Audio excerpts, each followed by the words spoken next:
குட்டீஸ், கவிதா ஒரு சூப்பரான கதை சொல்லிட்டா. ஒரு கிராமத்துல ஒரு தாத்தா இருந்தாராம். தாத்தா பேரு ஐயாச்சாமி. ஐயாச்சாமி தாத்தாக்கு பலாப்பழம்னா ரொம்ப ரொம்ப பிடிக்குமா. ஜாக் ஃப்ரூட் யாருக்குமே ஷேர் பண்ண மாட்டாராம். ஒரு முழு பழம் கிடைச்சா கூட அவரே சாப்பிட்டுருவாராம். ஒரு நாள் அப்படிதான் அவருக்கு ஒரு பெரிய பலாப்பழம் கிடைச்சதா.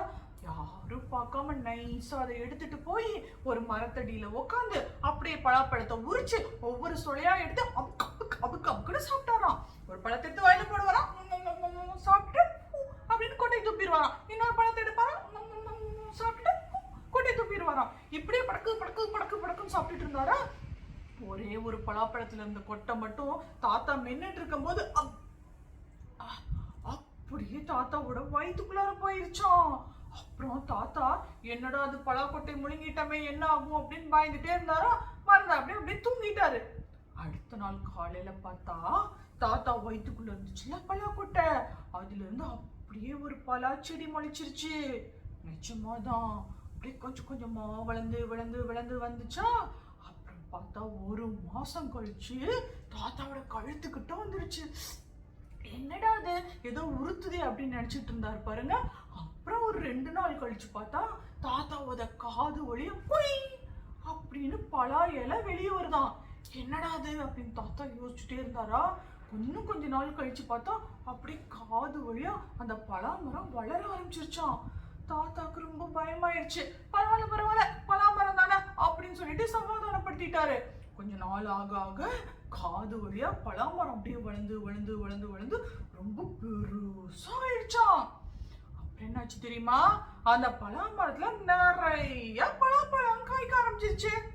தாத்தாக்கு செம ஜாலி தானே. எப்பெல்லாம் பலாப்பழம் சாப்பிடணும் அப்படின்னு மரத்துல இருந்து பிச்சை கம்னு சாப்பிட்டுருவாரு. இப்படியே போயிட்டு இருந்துச்சா. ஒரு நாள் அவருக்கு ஊஞ்சல் ஆடலான்னு ஆசை வந்துச்சு. என்ன தெரியுமா பண்ணாரு, அவருக்கு அதுக்குள்ள இருந்து போச்சுல பலாமரம், அதுல ஒரு கைத்தை கட்டி நல்லா ஜாலியா ஊஞ்சல் ஆடுறாரு. ஸ்விங்கிங் ஆஹாஹா நல்லா இருக்குல்ல அப்படின்னு ஊஞ்சல் வேகமா ஆடினாரு பாருங்க. டப்புன்னு ஊஞ்சல் கண்டு தொப்புன்னு தரையில விழுந்துட்டாரு. ஊர் மக்கள் எல்லாம் வந்துட்டாங்க. பார்த்தா தாத்தா அசையவே இல்லை. அச்சோ ஐயாசாமி தாத்தா செத்து போயிட்டாரு அப்படின்னு எல்லாரும் ரொம்ப கவலையாயிட்டாங்க. தாத்தான்னு கூப்பிட்டா எந்திரிக்கவே இல்லை. அப்பதான் ஐயாசாமி தாத்தாவோட ஃப்ரெண்டு தாத்தா ஒருத்தர் வந்தாராம். அவரு வந்து எல்லாம் நகருங்க அந்த பக்கம் போங்க அப்படின்னு சொல்லிட்டு தாத்தா கிட்ட வந்து, ஐயாசாமி என்னையா உனக்காக நான் இவ்வளோ பெரிய பலாப்பழம் எடுத்துட்டு வந்திருக்கேன், நீ பாட்டுக்கு திங்காம தூங்கிட்டு இருக்க அப்படின்னு சொன்னாராம்.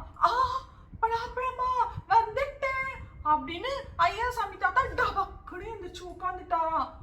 ஊர் மக்கள் எல்லாம் அட பாவி மனுஷா, பலாப்பழம்னு சொன்ன உடனே செத்து போனாலே திரும்ப வந்துட்டியே அப்படின்னு சொன்னாங்களாம்.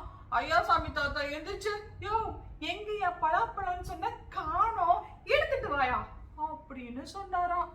என்ன அநியாயம் பாருங்க. பலாப்பழம்னா அப்படி பிடிக்குது தாத்தாக்கு. உங்களுக்கு பலாப்பழம் பிடிக்குமா? பலாப்பழம் சாப்பிடுறப்ப கொட்டைய முழுங்கிறாதீங்க. முழுங்குனீங்க அவ்வளவுதான்.